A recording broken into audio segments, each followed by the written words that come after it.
Hello, ladies and gentlemen. Welcome back to another episode of the Hicks Flicks Solo Show. Now, for those of you who do not know who I am up to this point, I am your host, Sean Hicks, and I'm also currently one-third of the cast of the Multiverse Dungeon podcast on YouTube.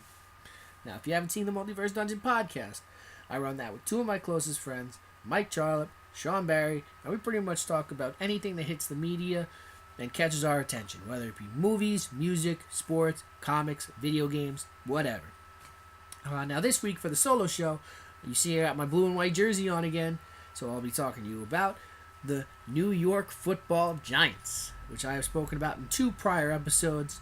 One being, of course, Week 2, Hicks Flick Solo Show, where I talked about some key cuts the Giants had made to the Giants organization earlier this offseason, and my Week 3 video entitled Adrian, where I talked about a possible big prospect who is coming to the New York Giants. Now for Week 6, I'll be talking to you guys about some key confirmed moves that the Giants have made this offseason. Now, I've stated in previous videos that the Giants are a pass-oriented team, and a lot of what they've been able to do this offseason proves that. One of the biggest issues being some issues to the offensive line, where they weren't able to give Eli Manning enough time in the pocket or even enough time to establish a run game. So they have signed DJ Flucker, right guard / right tackle from the San Diego Chargers, or the Los Angeles Chargers now.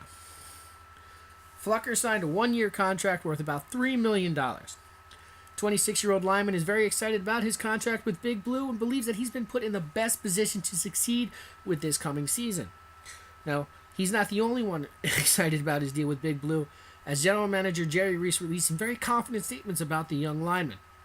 DJ is a young, versatile, big man with lots of starts in this league. He will bring size, toughness, and competition to our offensive line unit. Now, quoting co-host Sean Barry, I only have one response to that. He's a big man! Flucker has played both the right tackle and right guard positions, as I previously mentioned, two positions which Giants needed to fill this starting season, with right tackle Marshall Newhouse signing with the Raiders and starting right guard John Jerry hitting the free agency. Flucker seems dedicated and eager to impress his new team, as he went on to state in an interview, "Wherever they want me to be successful and the team to be successful, they'll move me around a bit. Wherever they want to put me is fine." Flucker is a low-risk investment with the possibility of a very high yield and one addition to Big Blue that I am personally excited for. The Giants went on to try to reestablish their running game by re-signing Orleans Darkwa and Shane Vereen. The Giants re-signed Orleans Darkwa to a one-year deal after letting him hit the free agency pool. If the Giants had put a low-level tender on him, Darkwa would have been brought back at approximately $1.797 million, but the Giants were able to let him hit the free agency first and negotiate a lower price. This was due in part to Darkwa's injury history. Darkwa, who missed half of the 2016 season with a fractured leg, is expected to be back at full strength at the start of the offseason programs. But Darkwa's injury history actually starts back in 2015. And the 2015 season was actually when he first fractured the tibia, but it never healed right. So it nagged him throughout the start of the 2016 season. Darkwa had a plate inserted in his leg late last year, and if he can stay healthy this year, the Giants will have a running back who they can definitely contribute to not only the offense, but who has also been spotted on the special teams unit as well. Shane Vereen, however, is a running back that has not received as well of a welcome by experts. Already re-signing Darkwa to a money-saving deal, they paid Vereen's $500,000 roster bonus. A decision that most certainly comes with some risk attached, as Vereen missed nearly all of the 2016 season with an injury and developed ball security issues when he actually had time to play on the field. The decision to keep Vereen handicaps the Giants in a salary cap standpoint, as the Giants enter the league with the least amount of cap room across all 32 teams, whereas the Giants could have saved $3.75 million on Vereen, and depth chart issues at least 5 other positions. The Giants could have easily saved some money here by drafting a running back. Officials speculate as to whether or not Vereen will be released, but signing his bonus almost assures him a spot on the team for the start of the 2017 season. Now, the Giants had some blocking issues in tight end Larry Donnell, who was rated amongst the worst blocking tight ends in the league. But the Giants, of course, are ready to rectify that mistake.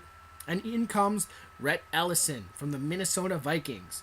Coming off the seasons where the Giants had the worst rushing game in the league, the Giants have found an answer to that problem in Rhett Ellison. Now, for those of you who may not be familiar with Rhett Ellison is a tight end fullback combo who many associate with the success of Adrian Peterson. Rhett Ellison is accredited for paving the way for Adrian Peterson in the Vikings organization during his 2012 MVP season and the 2015 season, where Adrian Peterson led the league in rushing yards. During the 2012 NFL draft, Rhett Ellison visited with the Giants, and he actually hoped that he would be signed by them during the draft, but was picked up by the Vikings instead. Ellison stated in an interview that it was unbelievable.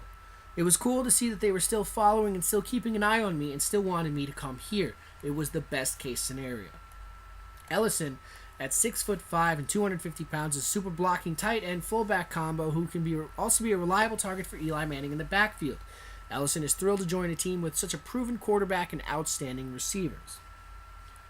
This leads, of course, to my favorite offseason pick, veteran wide receiver Brandon Marshall. Now, Brandon Marshall is a consistently great wide receiver with some great stats to boot, and I'm just going to read off some of those here for you now. Brandon Marshall becomes the team's biggest wide receiver at 6'4" and 230 pounds. In 167 regular season games with Denver, Miami, Chicago, and the Jets, he has caught 941 passes for 12,061 yards at a 12.8 yard average with 82 touchdowns to boot. To put those numbers in perspective, the current Giants organization leader is Amani Toomer with 668 receptions, 9,497 yards, and 54 touchdowns. Marshall has caught more than 100 passes in a season, an NFL record set 6 times, including a career-high 118 with the Bears in 2012 when he was selected first-team All-Pro.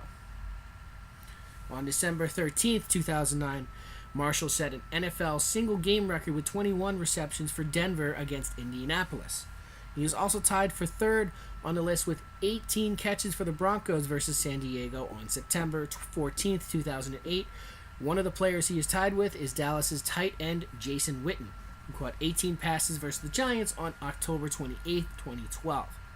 Among active players, at the conclusion of the 2016, Marshall's 941 catches ranks 6th, with 12,061 yards, were 5th, and his 82 touchdown catches tied him with Anquan Bolden for 3rd. But 2 players ahead of him on the receptions and yards list, Steve Smith and Andre Johnson, have retired. Marshall has exceeded 1,000 receiving yards 8 times in 11 seasons, including a career best 1508 yards in 2012. He gained more than 1,000 yards in 7 consecutive games from 2007 to 13. Marshall has had 1,000-yard seasons with each of his 4 previous teams. Marshall was traded to the Jets by the Bears on March 10th of 2015.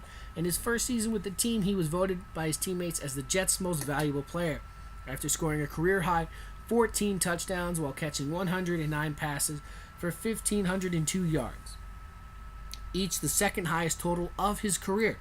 He finished in the top 5 in the NFL in all 3 categories. Last season, Marshall started all 15 games in which he had 59 receptions for 788 yards and 3 scores. Marshall entered the NFL entered the NFL in 2006 as a 4th-round draft choice from Central Florida by the Broncos.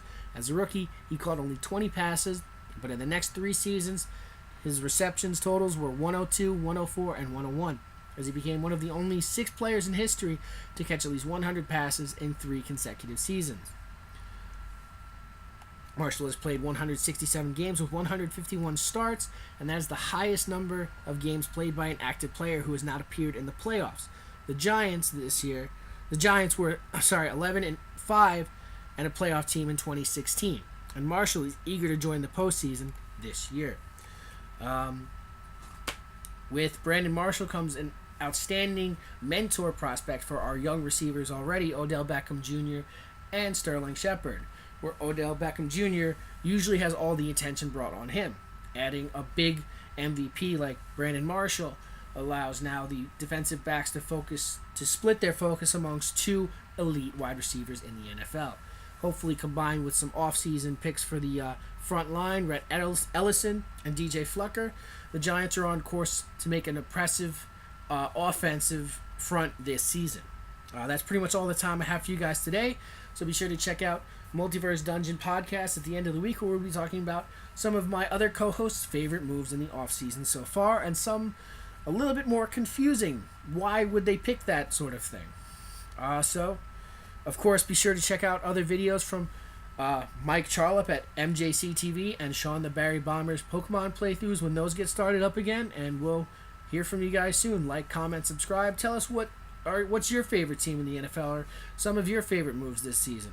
Was your favorite player cut from your team? Was your favorite player signed to another team?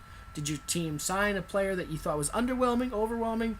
Let us know, and maybe we'll talk about it coming up at this next episode. Thank you guys for stopping by, and have a great night.